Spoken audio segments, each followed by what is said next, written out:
எல்லாருக்கும் வணக்கம்.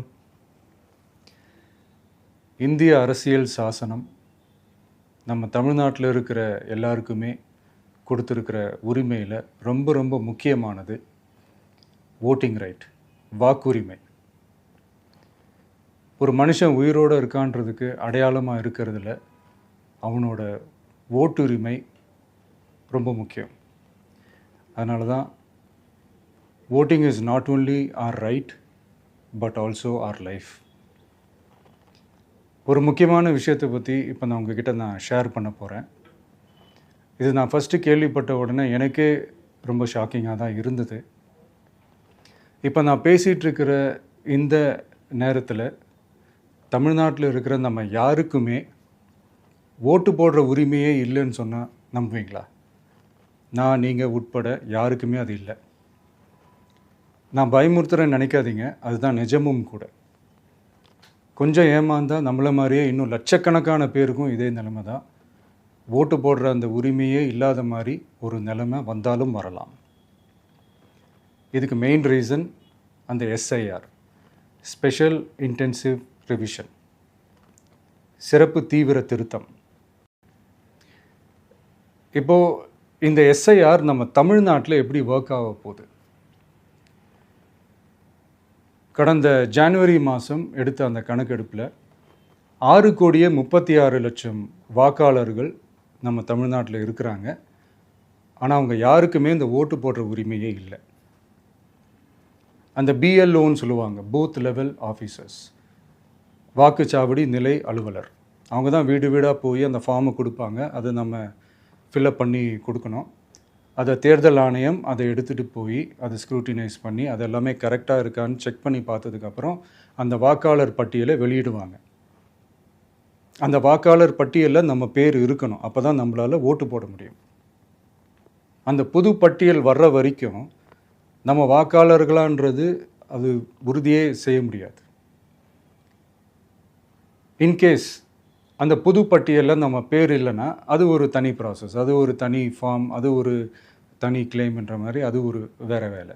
ஸோ இந்த மாதிரி நிறையா சிரமங்கள் குழப்பங்கள் இருக்கிறதுனால மக்களுக்கு இது மேலே ஒரு கன்ஃபியூஷன் ஒன்று இருக்குது. இது என்ன வெரிஃபிகேஷனா இல்லை ஒரு மறைமுக ரீரெஜிஸ்ட்ரேஷனா இல்லை இது ஒரு நியூ ரெஜிஸ்ட்ரேஷன் மாதிரியே தானா அப்படின்ற மாதிரி நிறைய கன்ஃபியூஷன் இருக்குது. அவங்க செய்ய வேண்டியதெல்லாம் ஒன்று தான். இந்த மாதிரி வீடு வீடாக போய் அந்த என்யூமரேஷன் ஃபார்ம் நம்ம ஃபில்அப் பண்ணி கொடுக்கும்போது அதுக்கான அக்னாலேஜ்மெண்ட்டை அந்த பிஎல்ஓ அந்த ஆஃபீஸர்கிட்ட இருந்து நீங்கள் வாங்கிக்கணும். அது ரொம்ப ரொம்ப முக்கியம். இது நான் சொல்கிறது வாக்காளர் பட்டியலில் ஆல்ரெடி உங்கள் பேர் இருக்கிறவங்களுக்கு நான் சொல்கிறேன். இப்போ புது வாக்காளர்கள், ஃபஸ்ட் டைம் ஓட்டர்ஸ், அவங்களுக்கு ஃபார்ம் 6ன்னு ஒன்று இருக்குது. அதை நீங்கள் ஃபில்அப் பண்ணி நீங்கள் உங்கள் ஏரியாவில் இருக்கிற சம்மந்தப்பட்ட அந்த உங்கள் அலுவலகத்தில் நீங்கள் டைரெக்டாகவும் சப்மிட் பண்ணலாம், இல்லை நீங்கள் ஆன்லைன்லேயும் சப்மிட் பண்ணலாம். அப்படி ஆன்லைனில் நீங்கள் சப்மிட் பண்ணிங்கன்னா அதுக்கான ஸ்க்ரீன்ஷாட்டை எடுத்து வச்சுக்கோங்க. ஃபோனில் மெசேஜ் வரும், அதை சேவ் பண்ணி வச்சுக்கோங்க.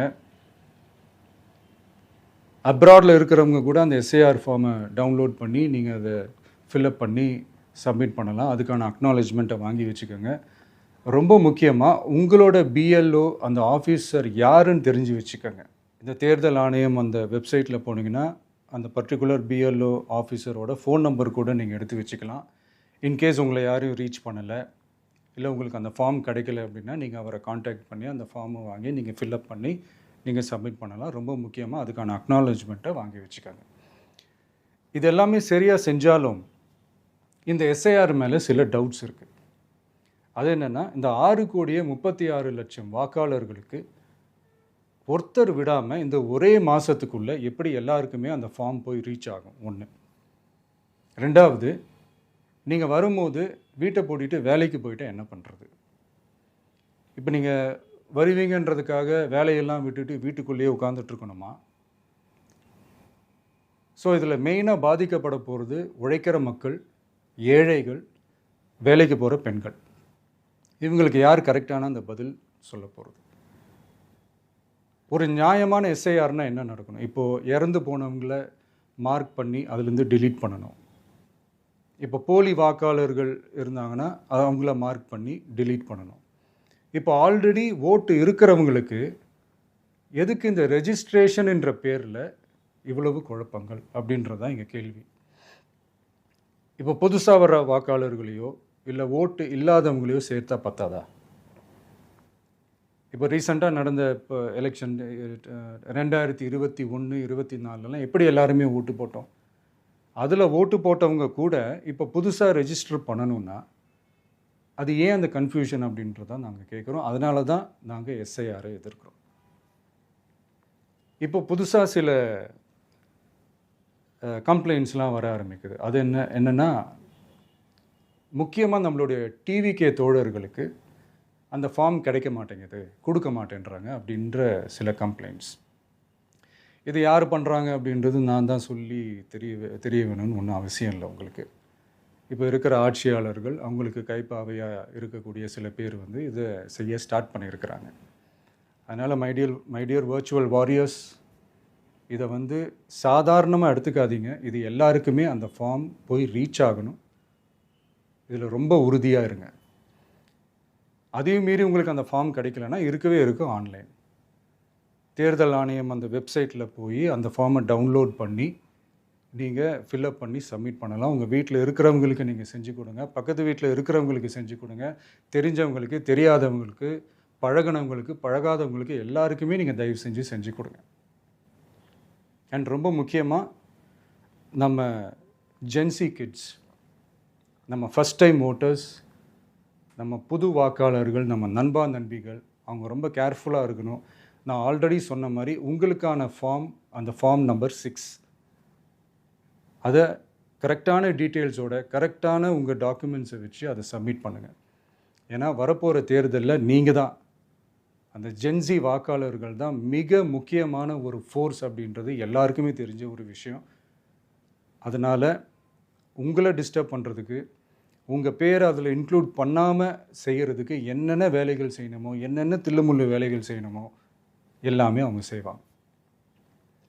இது நமக்கு எல்லா திசையிலையும் எல்லா பிரச்சனைகள் கொடுத்துட்டு தானே இருக்கிறாங்க. அது டிஃபால்ட்டாக நடந்துட்டு தான் இருக்கும், அது ஒன்றும் பண்ண முடியாது. ஸோ அந்த மாதிரி ஓட்டு போடுற விஷயத்துலேயும் அவங்க என்ன உத்தரமராக மாறவா போகிறாங்க? இப்போ நான் சில மீட்டிங்ஸ்லலாம் ரிப்பீட்டடாக ஒரு விஷயம் நான் சொல்கிறேன்ல, 2 பேருக்கு நடுவில் தான் போட்டி அப்படின்ட்டு. அது மேடைக்கு மேடை அவங்க அதை ப்ரூவ் பண்ணிகிட்டு இருக்கிறாங்க. அதனால் தோழர்களே, வரப்போகிற தேர்தலில் நம்ம யாருன்னு காட்டணும், நம்ம பலம் என்னன்னு காட்டணும். அதுக்காக அந்த பலமான, அந்த பவர்ஃபுல்லான ஆயுதத்தை நம்ம கையில் எடுக்கணும். அந்த ஆயுதம் வேறு எதுவுமே இல்லை, ஓட்டு, வாக்கு, ஜனநாயகம். அது இருந்தால் தான் நம்ம அந்த வெற்றியை நோக்கியே நம்மளால் பயணிக்க முடியும். தமிழ்நாடே அந்த வாக்குச்சாவடி முன்னாடி திரண்டு நிற்கணும். அதை பார்த்துட்டு தமிழ்நாடே தமிழக வெற்றி கழகமா, இல்லை தமிழக வெற்றி கழகம் தான் தமிழ்நாடா அப்படின்ற மாதிரி இருக்கணும். வீடுன்னு ஒன்று இருந்தால் தான் ஓடு மாற்ற முடியும்னு அறிஞர் அண்ணா அவர்கள் சொல்லியிருக்கிறாங்க. அந்த மாதிரி ஓட்டுன்னு ஒன்று இருந்தால் தான் இந்த நாட்டையே காப்பாற்ற முடியும். அப்புறம் இன்னொரு முக்கியமான விஷயம், அந்த எனிமரேஷன் ஃபார்ம் நீங்கள் ஆன்லைனில் நீங்கள் ஃபில்அப் பண்ணும்போது அதில் ஒரு சில ப்ராப்ளம்ஸ் வர்றதுக்கு வாய்ப்பு இருக்குது. அது உங்களுடைய ஓட்டர் ஐடியில் இருக்கிற உங்கள் பேரும், ஆதார் கார்டில் இருக்கிற பேரும், அந்த ஸ்பெல்லிங், இனிஷியல்ஸ் எல்லாமே ஒரே மாதிரி இருந்தால் தான் அது அக்செப்ட் ஆகும், இல்லைன்னா அக்செப்ட் ஆகாது. அது கொஞ்சம் கேர்ஃபுல்லாக பண்ணுங்கள். அது கொஞ்சம் யூசர் ஃப்ரெண்ட்லியாக இருக்கலாமேன்னு கேட்டதுக்கு அதெல்லாம் முடியாது, அதுக்கெலாம் வாய்ப்பு இல்லை, அதுக்கெலாம் ஆளுங்க இல்லை, பண்ண முடியாதுன்னு ரிப்ளை பண்ணிட்டாங்க. ஸோ அதனால் மைடியர் டிவிகே தோழர்களே, மைடியர் ஜென்சி படை பலமே, உஷாராக இருங்க, கான்ஃபிடெண்ட்டாக இருங்க, நல்லதே நடக்கும், வெற்றி நிச்சயம். மீண்டும் சந்திக்கும் வரை நன்றி, வணக்கம்.